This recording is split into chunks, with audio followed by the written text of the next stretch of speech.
Hi, I'm James from RV Sales Australia, and this is our Regal Grand Tourer all-wheel drive model. The platform we've built this camper van on is the 419 Mercedes-Benz Sprinter in long wheelbase, high roof configuration, opted up with all-wheel drive. The motor utilized in this particular Sprinter is the high output 4-cylinder 2-stage turbocharged motor, and it puts out 190 horsepower, 140 kilowatts, and 450 Newton meters worth of torque.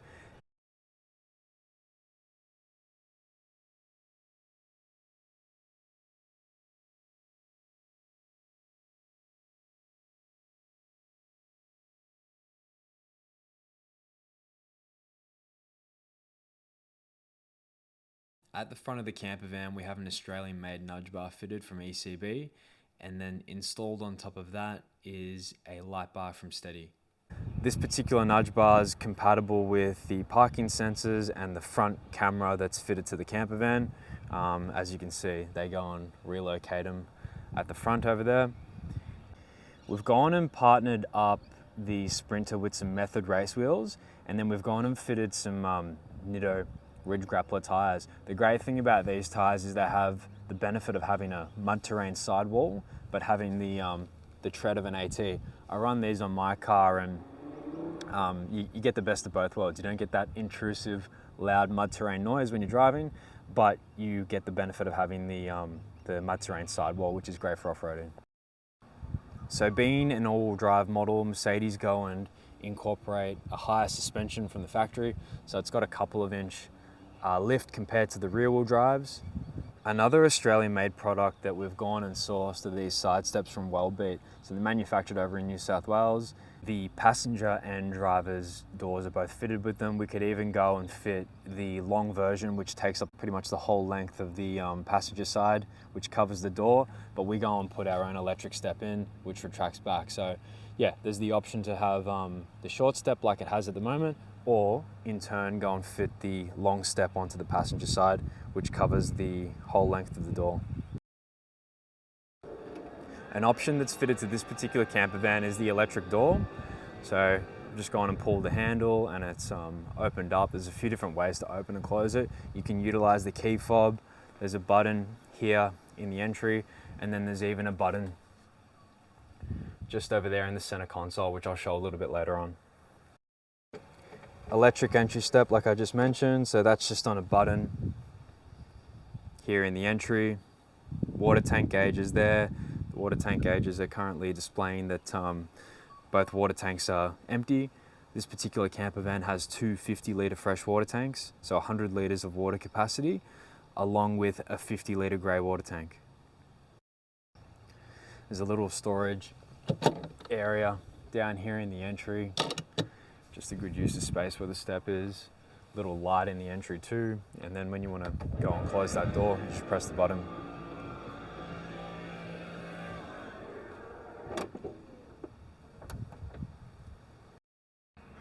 We go and fit a aluminium framed dual glazed tinted window to the exterior of the camper van. So if 3 is too much for you, we can go and delete one of these windows when we are building a camper van.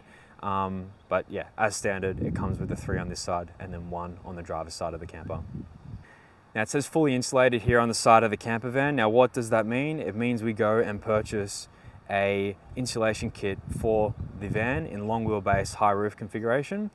And it comes with a sound deadener, which we implement into the walls and roof where possible. And it also comes with a foam insulation with reflective on either side. So it gets stuck to the walls. There's a cavity within the wall of the vans, and it gets filled with insulation. So there's those 2 layers.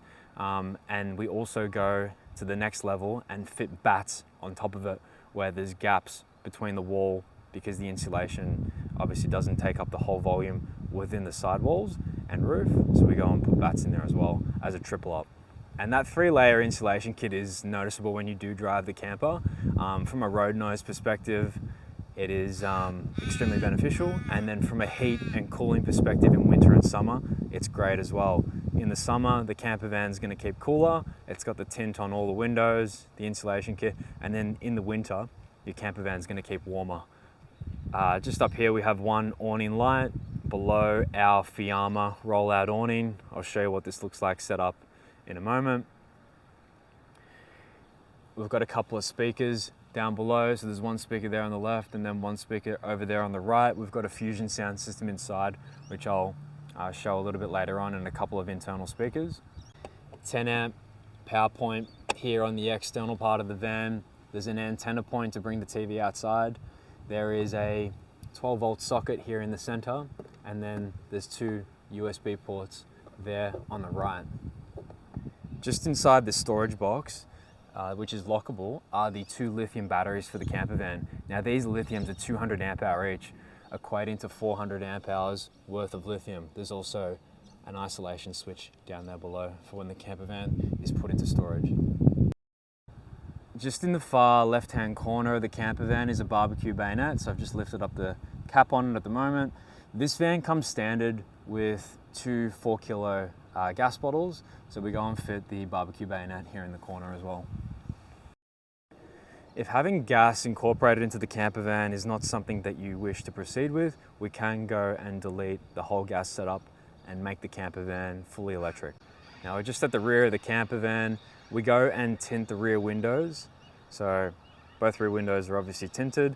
This particular Campervan has a weld-beat tire carrier fitted to it. This comes in a ladder configuration as well. So this is just the tire carrier, but we can go and fit the one that's got the ladder if you wish. Yeah, as I mentioned before, an Australian product, which is great. Another method wheel at the back, the spare, which is the same size and configuration as all the other 4 tires and wheels. There's a couple of auxiliary lights back here for brake and indicator, parking sensors at the rear. And then towards the top, there's the Mercedes camera in the center. And then we go and fit our own camera for rear vision while you're driving, which I'll show you where it displays when I go into the cab of the Campervan.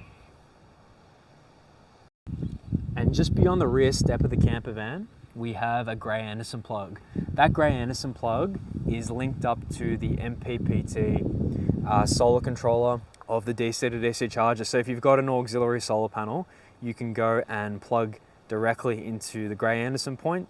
Now I've just opened up the rear doors of the Campervan, and this reveals the floor plan of this particular model. Now keep in mind, we do the all-wheel drive configuration in any of our floor plans. So all you need to do is essentially go and visit our website and check out our other floor plans. We do an electric bed model. We do a north-south fixed bed. This is an east-west with 2 seats in front of it. We do a 4-seater floor plan. We do another floor plan that has a bench top at the back and you can't actually exit out of the rear. And then we do single bed configuration as well with either mattresses or seating. So go and check out our floor plans on our website, and just keep in mind that the all-wheel drive model is available in any of those floor plans. Now just below the east-west bed are our electrics for this particular camper. Being an all-wheel drive, we go and fit a 3000 watt inverter / 100 amp battery charger from EnerDrive as standard. So that's linked up to the aircon on the roof up there, all of the power points throughout the Campervan. And it's as simple as pressing a button and flicking the inverter on when you wish to utilize it. And it also powers on when you've got 240 volt hooked up to the side of the camper, and in turn it'll be charging those lithium batteries just beyond it. There's a fuse box up here for all the 12 volt lighting. There's a little light up there so you can see at night. There's fuses for the solar panels, a breaker, a DC to DC charger / MPPT, which is the solar controller.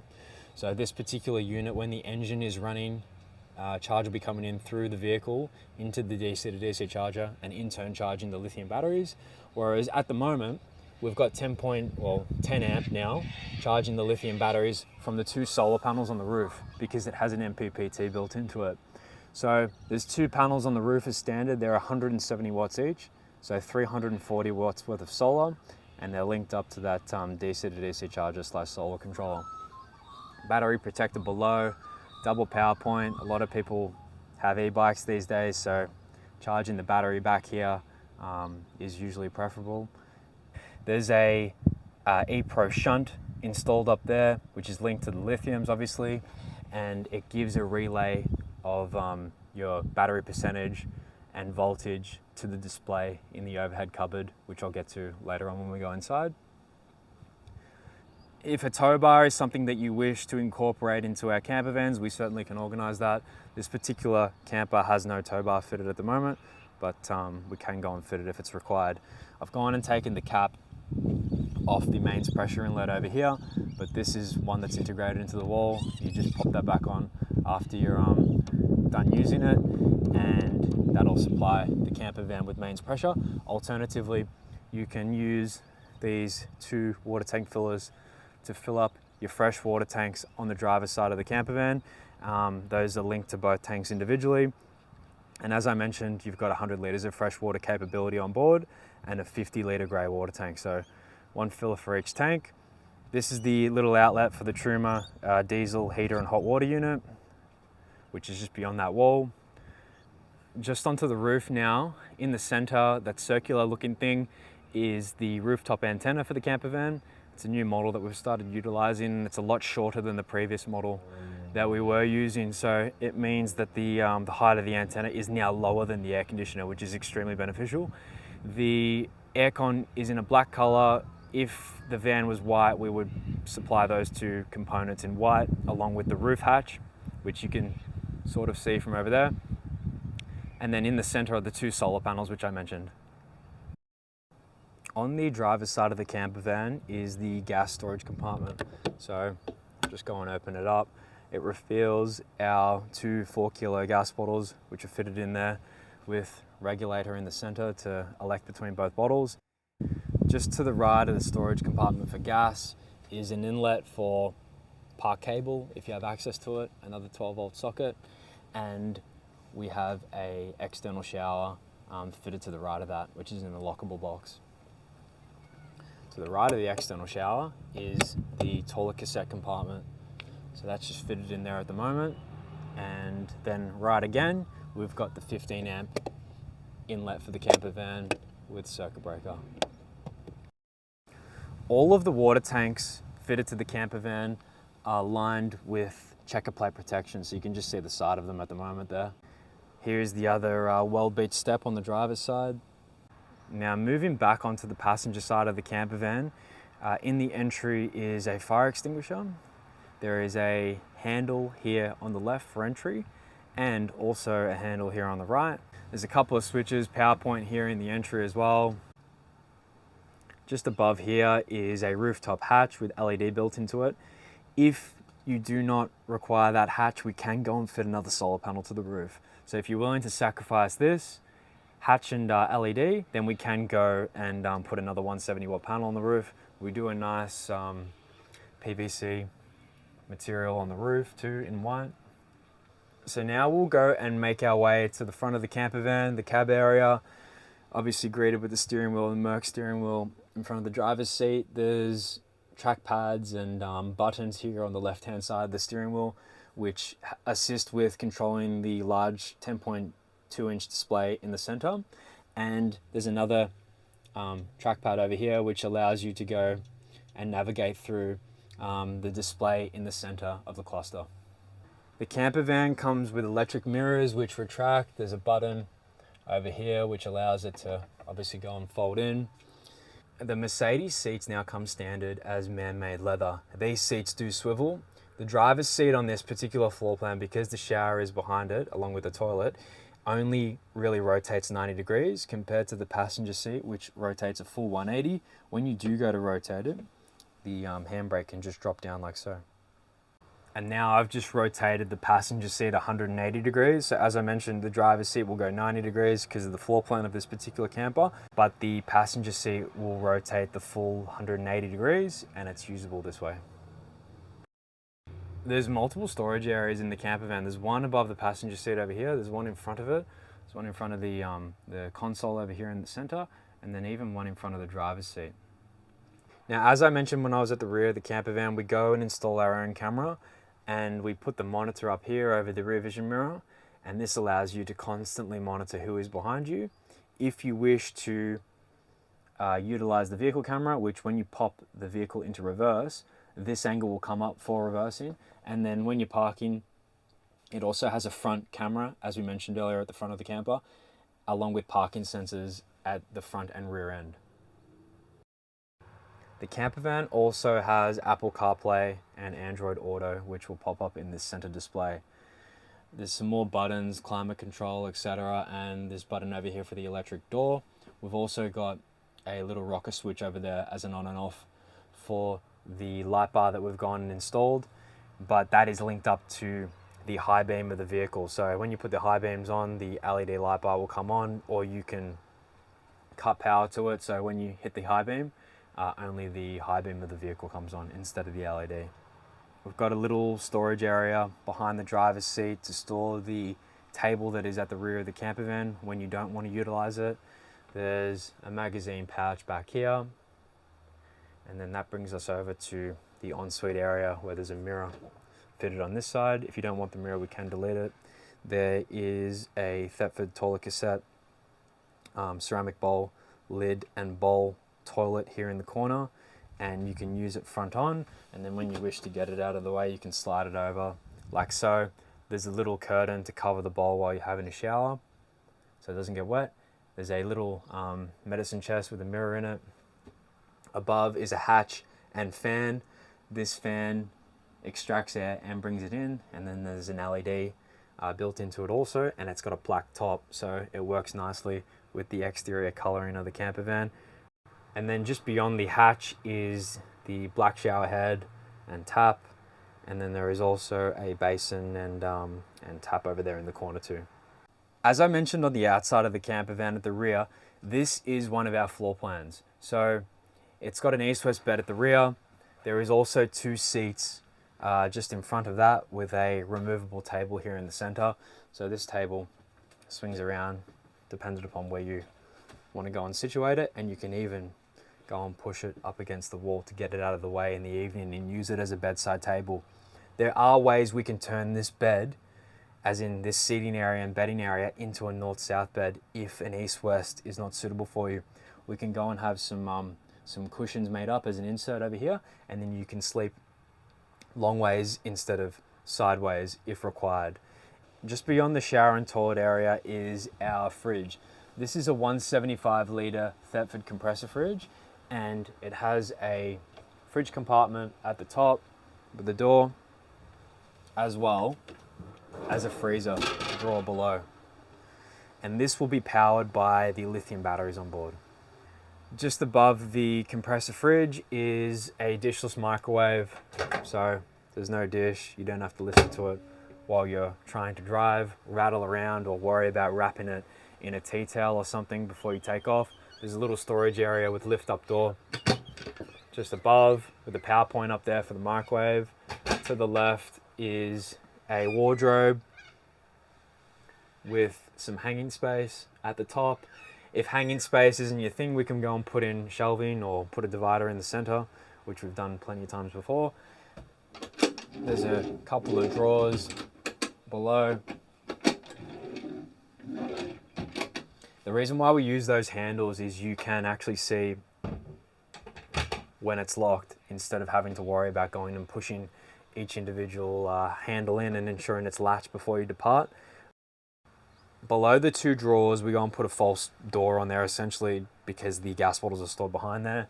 There is a drop-down door below each of the seats, so there's a little bit of storage area below there as well. As you can see, the TV is on a drop-down bracket, which I'll drop down in a moment, and it swivels across. The TV we utilize is a 24-inch smart TV. Just to the left of the smart TV is the display for the Truma diesel heater and hot water unit. The diesel heater and hot water unit is linked up to the 93-litre tank of the Sprinter. There's a line that we go and connect the hot water unit and heater up to, and as long as you have diesel in the vehicle, as in the fuel tank, then you'll have either heating or hot water unit accessibility through this panel. The hot water unit and heater is at the rear, as we mentioned, and then the duct for the heater is actually here in the center. Something that we've incorporated into our more recent builds is the seating area material on the walls at the rear in the bedroom and seating area. So yeah, same color, We'll go and implement it onto the walls. There's a couple of switches over here. One will be for the LED strip that runs either side of the bed, and the other one will be for probably those lights up there. There's a smoke detector here in the center, and that is one of the internal speakers that I mentioned earlier. And then here is the other one. There's LEDs throughout. There is a Horton reverse cycle air conditioner on the roof, and as I mentioned and we saw earlier, it's got a black top. There's a little button over here to turn it off and on, or you can go on and utilize the remote that it comes with. As I mentioned earlier, the TV is on a bracket. The smart TV, the 24-inch, is on a adjustable bracket, so you can swivel the TV left and right and then click it up back up into place before you go into transit. Above the TV is a lift-up door. The great thing about this floor plan configuration is you get all of these storage areas above your bed and seating area. So they all have piano hinge and gas strut. There's a 12-volt socket in here to power the TV. There's an antenna point. There's an on and off button for the rooftop antenna, and a double power point in here also. Just beyond the TV on both sides are some adjustable fans. If you don't like this location for the fans, we can go and alter them depending upon if it's feasible or not. So they lock into place. They're just like a little 12-volt fan with 3 fan speeds, a built-in timer, and obviously they're in black because we've got the black pack fitted, map reading light in each corner, double power point, along with USB-C and USB-A ports. Now at the rear, we have blinds for the rear doors. So it's tinted, but we do have, which I don't have with me at the moment, but we do have magnetic inserts that pop into place for these rear doors, as well as at the front in the cab area. The passenger windshield and driver's windows all have the thermal inserts that are magnetic. So you just go and insert them into there in the evening to block out light. All of the windows that we go and fit have blind and fly screen. These windows have multiple locking points, so if you do wish to open one, it's a bit hard holding the camera and laying across the bed, but you can just simply unlock it. Now I just put the camera down for a moment to go and open up the window, but once we've got our electric pitch, we can just simply go and pull down our fly screen, and you've got nice airflow coming into your campervan. Now that brings us into the kitchen area. So we've got a nice window above the kitchen. There's also a window fitted to the sliding door, which we'll close in a moment. But because we've got gas fitted, we've obviously got this gas cooktop and grill with the 240-volt hot plate. So there's a recessed bench top here at the moment. This lid lifts up, creates more bench space when it's not in use. And then you can go and open up the lid of the cooktop and grill. So as I mentioned, one 240-volt hot plate over here on the left, 3 gas burners, and then gas griller below. Above is a range hood. Now this is a concealed model, so when you don't want to look at it, you can go and get it out of the way, and it's hidden. There's even a bit of a storage area with all the manuals and so forth for the campervan up there at the moment above that range hood.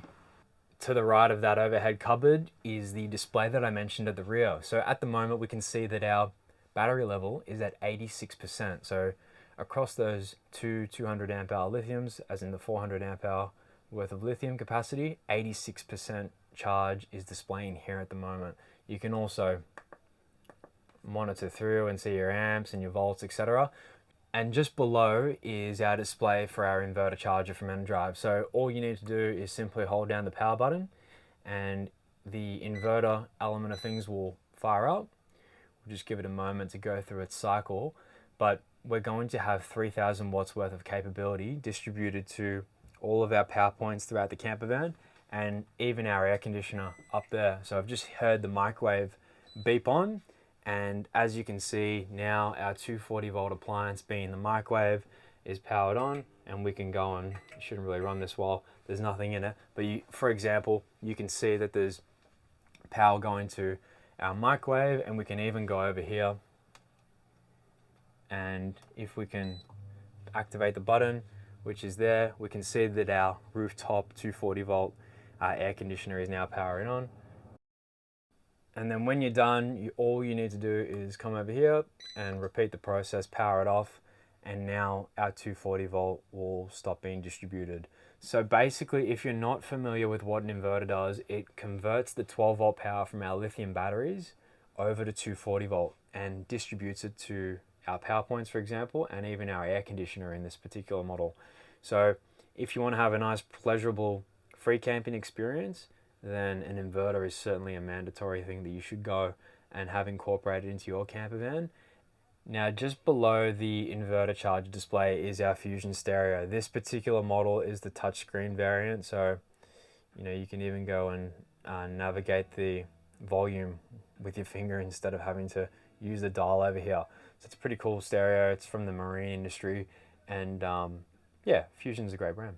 Now, just below the stereo, we have our sink and flick mixer. This particular flick mixer distributes hot and cold water out of the first spout, and then the second spout is for filtered water, which is controlled from down here. The filter is below the sink, and due to this sink not having a drainer, we go and incorporate one of these removable drainers. Now, thank you for watching our video on the Regal Grand Tourer all-wheel drive model. If you have any questions regarding any of our camper vans or motorhomes, please feel free to give me a call or shoot me an email. All of our pricing is listed on our rvsalesaus.com.au website, or alternatively, you can head over to our Regal rvs.com.au website to have a look at our floor plans and other models.